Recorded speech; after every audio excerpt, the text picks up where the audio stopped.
उसकी तैयारियों में लगे थे। राहुल को हमेशा ही क्रिसमस का बेसब्री से इंतजार रहता था। इस बार भी वो हमेशा की तरह क्रिसमस का इंतजार कर रहा होता है और उसी की तैयारियों में लगा रहता है। एक दिन राहुल अपने मम्मी पापा के साथ शॉपिंग करने जाता है। वो लोग वहां से काफी सारा सामान खरीदते हैं। राहुल भी वहां से अपने मन का सारा सामान खरीद लेता है। पर फिर जैसे ही सब लोग सामान लेकर दुकान के बाहर निकलने लगते हैं, तभी राहुल की नजर वहां खड़े एक सेंटा के पुतले पर जाती है। राहुल उसको बड़े ध्यान से देखने लगता है। सेंटा राहुल को देखकर मुस्कुराने लगता है। क्या हुआ राहुल बेटा, चलो जल्दी, यहाँ खड़े क्या देख रहे हो? पापा, मुझे सेंटा का पुतला चाहिए। अरे बेटा, हमने पहले ही इतना सब सामान ले तो लिया है, अब कुछ नहीं लेना, चलो। नहीं पापा, मुझे सेंटा चाहिए ही चाहिए, प्लीज पापा मुझे सेंटा दिला दो ना। अरे बेटा, तुम भी ना बहुत जिद करते हो, ये बहुत महंगा होगा, हम इसे नहीं ले सकते।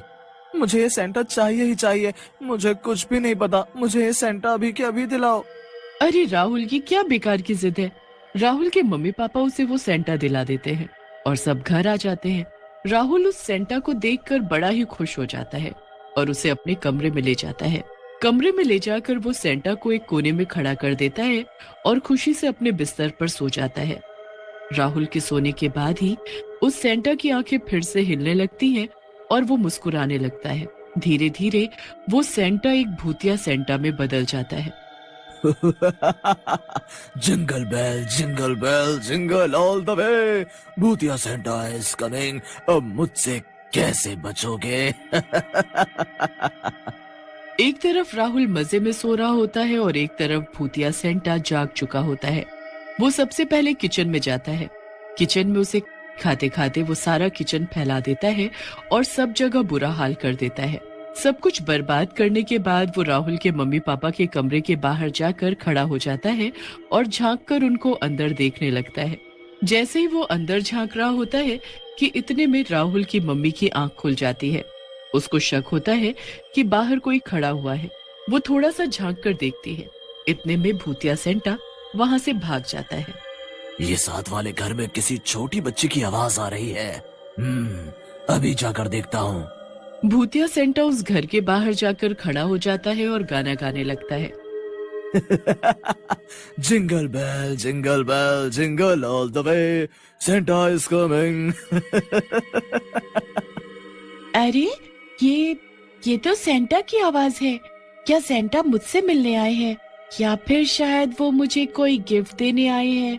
पर वो है कहाँ? मुझे दिखाई क्यों नहीं दे रहे? सेंटा आप कहाँ हो?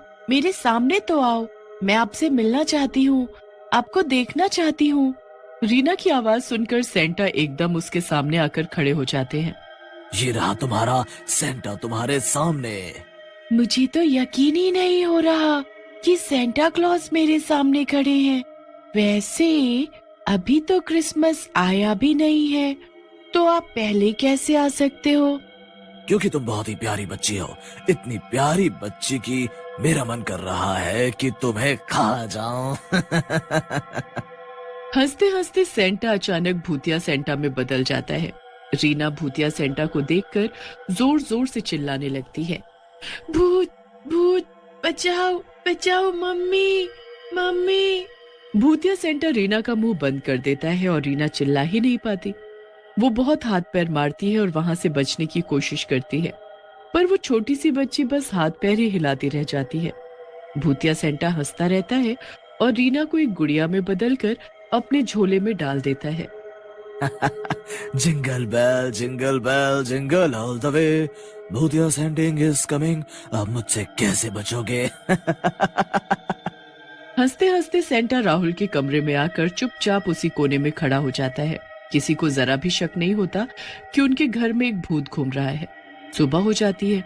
सबसे पहले राहुल की मम्मी उठती है और नाश्ता बनाने के लिए किचन में जाती है। किचन की हालत देख उनकी चीख निकल पड़ती है। हे भगवान, ये क्या हो गया? ये किसने किया? राहुल के पापा, जल्दी उठो और यहाँ आकर देखो। आवाज सुनकर राहुल के पापा की आंख खुल जाती है। वो किचन में आकर देखते हैं तो वो भी हैरान रह जाते हैं। अरे बाप रे, ये कैसे हो गया? वही तो मैं भी बोल रही हूँ कि कल रात को सब सही था, एक एक चीज अपनी जगह पर थी और साफ थी, तो ये कैसे हो गया? अरे तुम परेशान मत हो, देखो वो सामने वाली खिड़की खुली हुई है। लगता है वो बिल्ली जो बाहर घूमती रहती है उसी ने ये सब किया है। अगर वो बिल्ली मुझे दिखाई दी ना तो मैं उसकी जान ही ले लूंगी।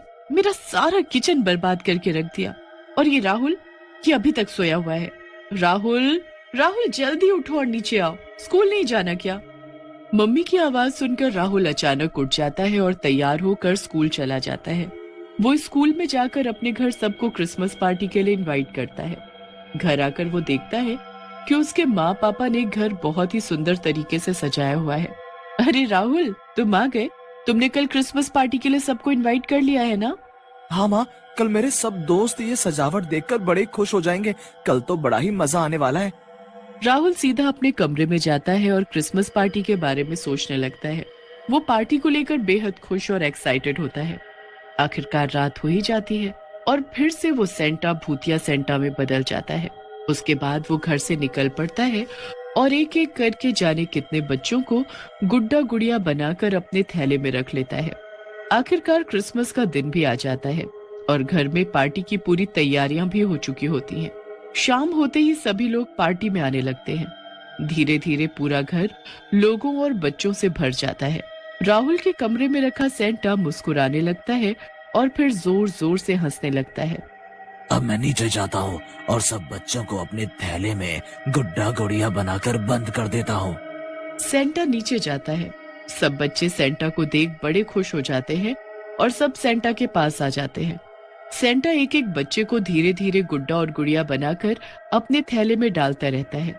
किसी को शक ही नहीं होता कि पार्टी से बच्चे गायब हो रहे हैं। फिर अचानक से कुछ लोग अपने बच्चे ढूंढने लगते हैं। अरे मेरे दोनों बच्चे पार्टी में नहीं है। अरे मेरी बेटी भी नहीं दिखाई दे रही। धीरे धीरे काफी बच्चों के गायब होने का पता लगता है। अब सब लोग परेशान हो जाते हैं कि आखिर ये कैसे हो सकता है। दरवाजा तो बंद है, फिर बच्चे गायब कैसे हो गए? अरे मेरा बेटा भी गायब है। राहुल ऊपर जाता है तो उसे सीढ़ियों पर एक गुड्डा पड़ा हुआ दिखता है। राहुल को शक होता है और वो ऊपर जाता है। ऊपर थोड़ा सा दरवाजा खुला हुआ होता है। अंदर से किसी के हंसने की आवाज आ रही होती है। राहुल चुपके से अंदर झांक कर देखता है तो अंदर एक भूतिया सेंटा अपना थैला खोलकर बैठा हुआ होता है और उसके पास ढेर सारे गुड्डे गुड़िया होते हैं। राहुल जैसे ही नीचे भागता है तभी भूतिया सेंटा को पता चल जाता है कि बाहर कोई खड़ा है। वो जल्दी से बाहर आता है। राहुल भूतिया सेंटा को देख जोर से चिल्लाता हुआ नीचे भागता है और भूतिया सेंटा उसके पीछे। मम्मी पापा, ये सेंटा जो हमारे घर में है वो भूतिया सेंटा है। इसी ने सभी बच्चों को गायब किया है और सबको गुड्डे गुड़ियों में बदल दिया है। पर बस तू बच गया। अब मैं तुझे भी गुड्डा बना दूंगा और ये ले जाऊंगा अपनी दुनिया में।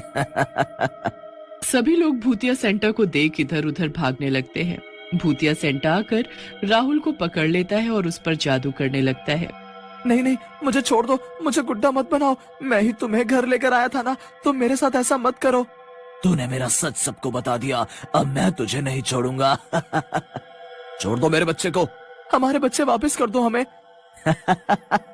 अब मैं सब बच्चों को गुड्डे गुड़िया बनाकर अपनी दुनिया में ले जाऊंगा और अपने क्रिसमस पर लटका कर उसे सजाऊंगा।